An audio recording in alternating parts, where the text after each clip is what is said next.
Hi friends, welcome back to my channel, or hi if you are new here. My name is Christina and I am a kindergarten teacher in Minnesota.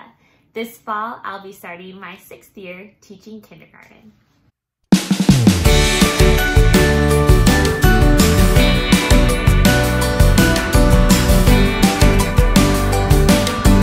So a while back on Instagram, I was seeing a few teachers that had posted about getting pink slipped or not having a job for the next year, and they were first year teachers. And this was truly one of the first times I had really heard or seen somebody like talk openly about that in a public space. And it made me just really want to share my own story and to be there for other teachers that might be going through the same thing. So when I did post a story, I had a lot of teacher friends that ended up messaging me and saying like, yes, please, like share what you went through. Like I'm struggling with this and this. And there was just like a big outreach for more realness with that type of thing. So I'm going to start you backtrack to college. So where I went to college, they do a 5-year program. So in your 5th year, you receive your master's and you also student teach. So it is like a loaded year. So when I was student teaching, and I'll talk about student teaching in a different story because that's a goodie too.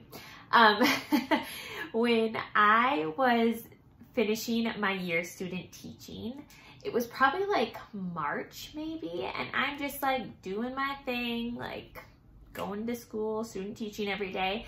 And I started to hear a lot of friends in my cohort that had interviews. And I remember thinking like, oh my goodness, I haven't even like applied anywhere. Like I didn't know what I was doing to begin with. Like I have never had anyone in my family that's a teacher. I didn't really know anyone that was an elementary school teacher. Like I was just this little friend who really wanted to teach all her life. So I had zero connections. I didn't know what I was doing. So the application process, I'm just explaining this because it gives a little intro to my first year teaching, is it's like crazy. I don't know if it's like this all around the United States, but in Minnesota, it used to be, I haven't seen it in a while, but where you just enter all your information in this online system. And it's like, you can't tell the difference between one candidate and another. And the only way you get noticed is if you know somebody. And that's really hard when you don't know anybody. So that summer after graduating with my master's, my student teaching was done. I had lots of friends that I knew that were getting teacher jobs. And I had a candidate pool interview, and you guys, oh my gosh, you guys, this interview was my first ever interview like in my career, and I don't remember a lot about it, but I do remember walking in and there were like 12 to 15 people in suits and like professional attire. And I, you know, this had just been student teaching. I didn't feel like I had a ton of experience. And I remember during most of my answers, I was like, what am I saying? Like I would just like trail off. And so I got into my car after the interview and was like, that did not go well. Like I just knew it was a bad interview. So then I had, I don't even know if I had many more that summer. Like I honestly felt like, hello, hi, I really want to teach. And like no one was, I like couldn't get my name. Like I couldn't even get an interview because there were just so many people in this like tracker thing online that it was like impossible. So I remember going into the school year and I felt so embarrassed because I didn't have a job. And I've always been somebody that like is an achiever and I like to do a really good job at things. And I was like, oh my gosh, I don't have a job. This is so embarrassing. Now I also did a dance program that I ran, and I was coaching my high school dance team as well. So I did have like part-time jobs. And then I was just going to be a substitute. And so I like already had this low feeling in my stomach, like just feeling kind of down on myself. And then one of my dancers' dads worked in a district, and he had mentioned to me that there was this long-term sub position that they were looking for and that he could put in, you know, my name if I was interested. And I was like, sure. And like, I kid you not, like an hour later, that principal called me to set up an interview. I'm like, oh, all you need is like to know like one person and then you're like in. So, I ended up getting that position. It was at a Spanish immersion school, and I was a long-term substitute as an English literacy teacher for grades 3, 4, and 5. So like, didn't really know what I was doing because I souped out in 2nd grade, but this position, she ended up going on bed rest because she had twins. So I think I started, I know it was in October, but it was like middle of October, and I went all the way through the end of April. Like I pretty much taught the full year, but it wasn't really counted as like my first year teaching. And then the principal really liked me, and he had me stay during the month of May, and I was just like the school's substitute. So I would just show up every morning and they'd be like, all right, we need you in 4th grade, or we need you in kindergarten. And I just like bopped around. But of course, at the end of the year, you know, the principal talked with me because he did observe me as well, and was trying to help me look for any positions if they had any openings in the district. And at the time, there wasn't really any. And so I, you know, remember feeling like, oh, so many people in my cohort just finished their first year teaching, and I was a long-term sub, and I just felt kind of like womp womp about it. So that summer I was, you know, applying again, and in that same sort of pickle where it's like, okay, I can't like get my name out. This is so hard. I believe the way I got one of the interviews was my principal at that school that I long-term subbed talked to another principal or something of that sort. I had interviews for like 3 different positions in this one district, and I was like so excited about one of the positions, but it was a long-term sub position again in 2nd grade. But that interview was like so fun. We were all like laughing and having a great time, and that was actually where I went to elementary school. So I like had this like, love for it. And then there was another position that was a 0.9 position, and it was an intervention for math and reading in 3rd grade, I believe. And there was another position, but I don't remember what that was for. So I went to those 3 different interviews, and then the next day I remember the principals like called me up, and they were like, well, you can kind of have your pick of what position you'd like. So I really wanted to do the long-term sub, but I didn't want to not have a like full-time, full-year job again. So I took the 3rd grade intervention position. And then I think it was like a week later, like I went in and looked at the classroom and all that kind of stuff. Then the principal called me and said they had to open another section of kindergarten, and she thought I'd be a perfect kindergarten teacher. So I took that position. I first just want to say that the school I was at was wonderful. The principal there, I adored. My team was insanely talented at teaching kindergarten. This is my own journey, my own feelings that I felt. And the reason I'm sharing this is because I want other people to know that they're not alone, and to know how I sort of moved past that first year. When I got into my classroom, there was nothing. My principal was amazing, and she did find me like a little kitchen and dramatic play area. I had a lot of teachers that were not the kindergarten team, but like other teachers in the school that were kind of just like piling stuff in my classroom. But a lot of it, you know, I was like, of course, sure, I'll take it. But now looking back, like it was a lot of stuff I wouldn't use, and I just kind of had to figure out where to put it. I did not have tons of money to be able to, you know, buy all these cutesy things and tons of books and things like that.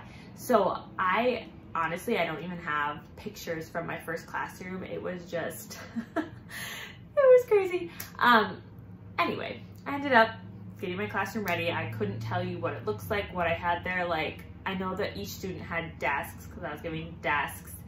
And I know I had a kidney table. I know I had a rug, and I also had a Promethean board. So I remember sort of asking like, okay, where's the curriculum, or what do we use for teaching phonics or teaching literacy? And the answer was that there really wasn't any type of curriculum they used. So I was like, okay, I'm a first year teacher. I've never taught kindergarten. I have no idea what's going on. So I really had to rely on my kindergarten team. And I just remember feeling like I was kind of not bugging them, but I always felt bad going to their rooms and being like, hey, what are you using to teach XYZ? Like, and then they'd be super open to like giving me copies or like ideas or what they did. But I was like, I kind of felt like I was on my own island and I didn't know what I was doing. In math, we did have a curriculum, but they also were like, we don't really use that curriculum. So, okay. So I was, you guys, I just like, I kind of pushed it out of my brain. Like I really don't even remember a lot of the year. I know that I went home and cried a lot. I had some tricky behaviors in my class, and there was a program that the school had to work with students that needed help with managing their emotions or just strategies to help them calm down, things like that. And I know I had three, I believe it was three, there might have been four, 3 students that were a part of that program. Honestly, my saving grace, we had paras. This was really nice. So we had paras that rotated through each classroom, and I think we had 4 kindergarten classrooms, and I think there were 4 paras, but there might have been 3. And there was one para that was like the rock star. Like she was so just like, nope, like would just jump in and help the students, and I loved having her in there. And she really, she was really sweet and really boosted my confidence and my self-esteem. But I constantly felt like I didn't know what I was doing. I didn't want to be annoying and ask for help. I was a student in school that always listened, and if the kid next to me was doing something or getting yelled at, like I would have tears in my eyes because I didn't like when people got yelled at. So like I was not prepared for classroom management in kindergarten. I was not prepared for what I needed to teach because I didn't have a curriculum. I like had to piece together from my different team what they were doing and tried to kind of create this thing.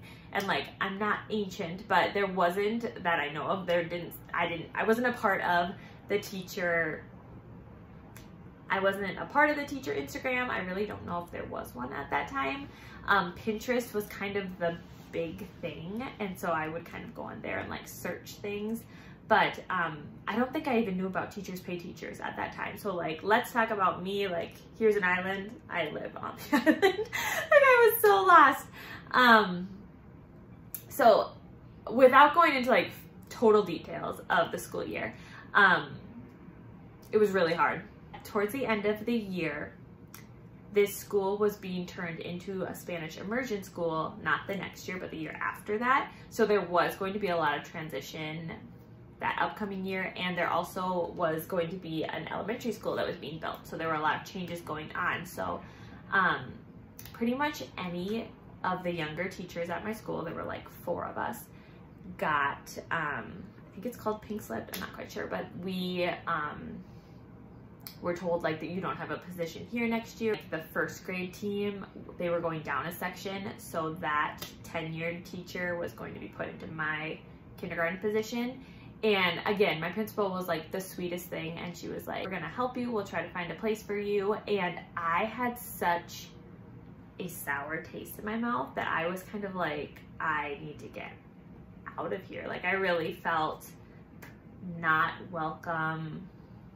I felt like I don't know, I just felt so sad. And that whole summer, I felt like I questioned whether I was meant to be a teacher or not. You know, at the time I was teaching a program, a dance program, and I knew some people that like that was their full-time job, is doing that program. And I was like, maybe I could just do that. Like I know I can teach dance. I know I love dance. I'm passionate about it. But I had a couple interviews at schools that were in the district that were they were almost like an intro to kindergarten class, and it was like mostly boys that weren't quite ready for kindergarten or something along the lines. And I'm like thinking in my head, this doesn't sound like something that is up my alley, but I was like taking any interview I could get. And then I had an interview at the school that I'm at right now. And I just remember going into the interview and feeling really at ease and relaxed and calm. And I think by this time, this had been like my third or fourth interview of that summer. And so I kind of felt like I like had my answers. And at that point, I was like kind of at the end. Like I was like, if I can't get a job this summer, I'm gonna start a new career. Like I was so low and my self-esteem was just like totally shot. And I remember laughing a ton at this interview, and I remember them asking me something about like, you know, what makes you laugh? Like a question like that, like, what makes me laugh? And I was just like telling stories about my class the year prior, and just like my face was beaming, and I just left that interview feeling like, oh, I really like it here. Like it wasn't glitzy, glammy, like it didn't seem competitive. It just seemed like a great place to be. I got a call from my principal and they offered me the position, and I was so excited. And I've been there ever since. And every year since, I feel like I have grown so much as an educator. And I just, now I think back to myself that first year teaching, and I like, my heart breaks thinking about it, because I just wonder like, why did no one help me? Like, it's so hard to be a new teacher, and like, especially now that I'm a part of the teacher Instagram and I see so many first year teachers that have bought so much for their classroom, and that's so awesome. But so many of us, me included, I didn't have the money to be able to do that. I didn't have parents that were, you know, educators that had things to pass me down. I didn't know anybody that was a teacher. So I was just kind of figuring this out by myself. And I really think, you know, had I had somebody that was helping me out, I would have been so much better off. So the first point I want to make is that things do get better, and they will get better. So if you are struggling right now, please, please, please take a breath and know that where you're supposed to be, you will be. It might take a while to get there, but to trust the process, and you'll know when you're at a place that feels right for you. And then just some tips for new teachers. My biggest tip is to build relationships with your team, and not just with your team, but outside of your team, any teachers at your school, and know that they know you are new, and hopefully they will want to help you, and they'll want to make you a better teacher. Another tip I have is to ask your principal or your administration if you can observe other, you know, if you're in kindergarten teachers in the district or at your school, if you can take like half a day just to kind of get an idea for what their classrooms look like, different strategies they use.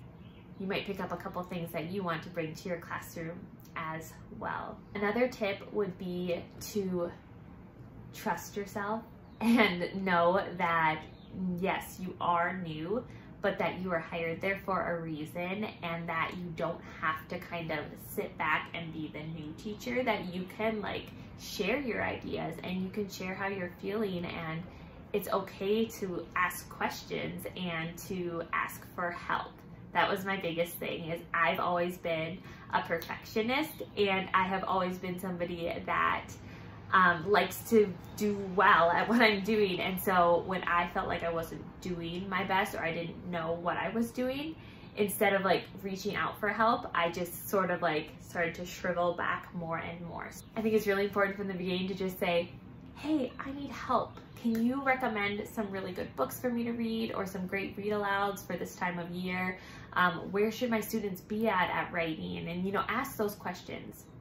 Another thing I would say is to learn your standards, get familiar with them.